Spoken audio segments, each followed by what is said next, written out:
নরসিংদীতে বৈষম্য বিরোধী শিক্ষার্থীদের ওপর হামলা করেছে ছাত্রলীগ যুবলীগ। এ সময় পুলিশের সামনে লাঠিপেটা করে আন্দোলনকারীদের তাড়িয়ে দেয় ছাত্রলীগ ও যুবলীগের নেতাকর্মীরা।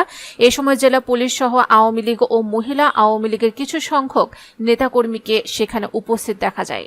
পূর্ব ঘোষিত প্রার্থনা ও ছাত্র জনতার গণমিছিল কর্মসূচি নিয়ে বিকেল ৩টার দিকে সদর উপজেলা মোড়ে নরসিংদী প্রেস ক্লাবের সামনে আসে বৈষম্য বিরোধী শিক্ষার্থীরা ভুয়া ভুয়া স্লোগান সহ সেখানে উপস্থিত হলে যুবলীগ, ছাত্রলীগ ও মহিলা আওয়ামী লীগের কর্মীদের বাধার মুখে পড়ে মিছিলটি।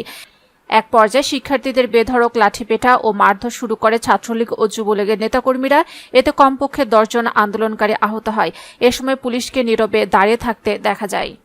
এদিকে নরসিংদী সদর থানার ভারপ্রাপ্ত কর্মকর্তা তানভীর আহমেদ বলেন, আন্দোলনকারীদের সঙ্গে ছাত্রলীগের সামান্য হতাহতের ঘটনা ঘটেছে, এটা তেমন কিছু না।